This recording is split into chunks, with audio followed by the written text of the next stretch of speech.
mwanangu, unajua ule msitu wa Igaza ule nasikia kuna wauni waliendaga kule. Wamenofanya nini sasa? Jua, yani anasemekana ni kule kuna wauni sana kule. Hata mimi nasikia msitu na mambo ya ajabu ajabu sana. Hata sielewi hivi. Inawezekana ni hao wanafanya hayo matukio, unajua. Sasa hii hapo nasikia kuna danza fulani. Unasikiza ule za. Maana haiwezekani toka hao jamaa wameenda kule vitu vya ajabu vinatokea vingi. Maana hao si watu wazuri.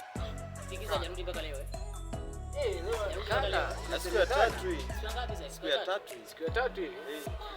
Ndio kule soko kuzuri. Ile ndio mwenyewe hakuna mtu alienda nao.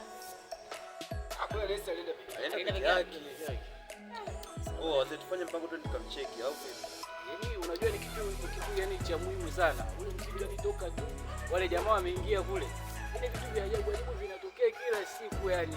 Sijui kwa nini sasa watu wanakaa.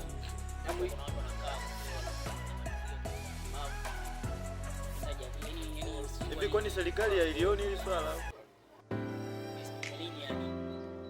Kitu yanafanyika kule labda serikali yani kuanza kwenda kupiga hata msako kule kwa watoa wa jamaa kwa sababu hapo endelea bila jambo la muhimu hilo.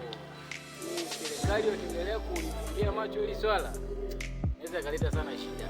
Tunapoteza vijana wengi sana. Shida sana.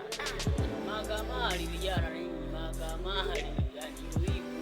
Yaani kule ndio kama chipola gamali. Kwa hiyo kule lazima wakusorole. Wengine ndio utafutaji wao. Wanatafuta. Wengine wanaishi kwa kupitia hizo kamari.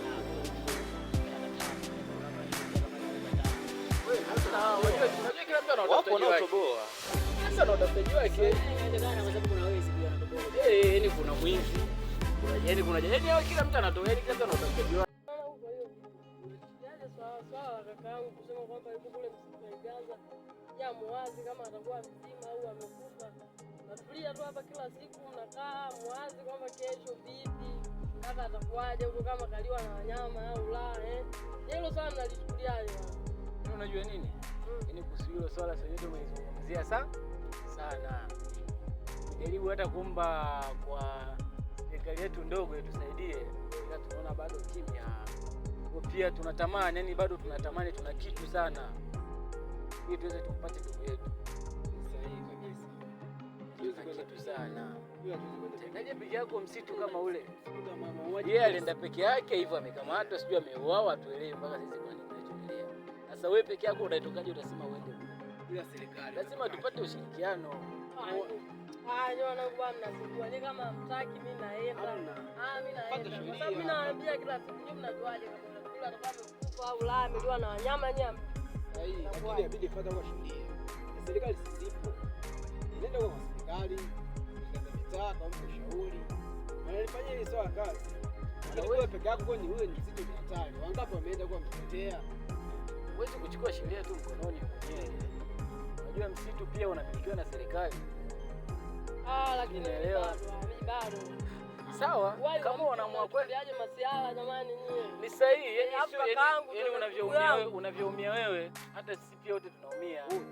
Unaona ila sasa shida, yani ukienda kule msituni saa hizi kuna mawili. Utoke au usitoke. Ndio maana tukajitahidi pia tuombe ushirikiano kwa serikali ili tusaidie tusaidie.